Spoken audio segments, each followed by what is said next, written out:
ही घटना घडली, ती घटना घडल्यानंतर मी आमच्या पिंपरी चिंचवडचे SCP चौबे म्हणून आहेत, त्यांना मी ताबडतोब सांगितलेलं होतं की ही अतिशय चुकीची घटना आहे आणि त्याच्यामध्ये कुठल्याही परिस्थितीमध्ये कुणाची हायगाय करायची नाही, कुणाचा राजकीय हस्तक्षेप आला तरी जुमानायचा नाही।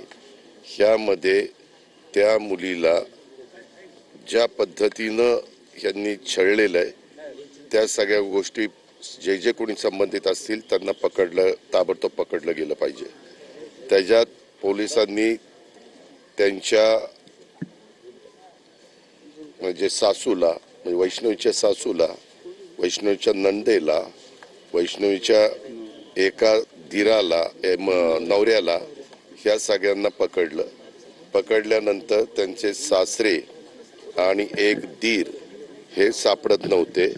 मी सतत आमच्या CPंशी संपर्कामध्ये होतो।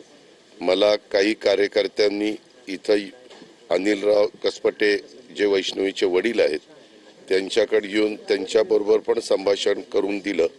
त्यावेळेस मी बाहेरगावी होतो।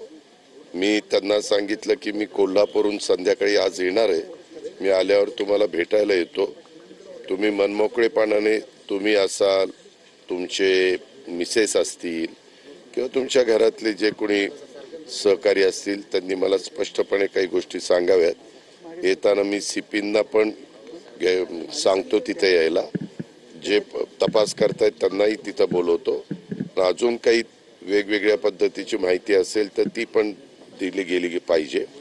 ह्याच्यातनं अजून एक व्यक्ती पुढे आलेली आहे, त्यांचं आडनाव चव्हाण म्हणून आहे, ज्यांनी आपल्या इथल्या छोट्या बाळाला आणत असताना चुकीच्या पद्धतीनं काही गोष्टी केलेल्या आहेत, ते रेकॉर्डवर आलेलं आहे।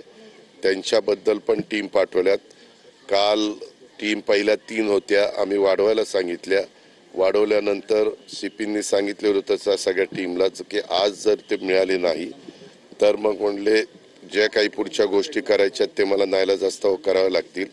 आणि मग सगळ्या वेगवेगळ्या जे फोन आहेत ते फोन बदलत होते असं पोलिसांचं म्हणणं, परंतु ते सगळी त्यांनी सापळे रचले आणि त्याच्यातनं त्या दोघांना पकडण्यात त्यांना त्या ठिकाणी यश आलं। कुठल्याही परिस्थितीत त्यांचे PC घेऊन ह्यामध्ये वेगवेगळी जी कलमं आहेत त्या कलमाचा अंतर्भाव करून हे सगळी केस अतिशय चांगल्या पद्धतीच्या सरकारी वकील, मी त्यांनाही कुटुंबियांना विचारलं की तुमचं काय म्हणणं आहे, त्यांनी 1-2 नावं दिलेली आहेत, त्यांच्याशी पण आम्ही बोलणार आहे, कारण उद्याच्याला सरकारी वकिलांच्यावर पण कुठलाही दबाव येता कामा नये।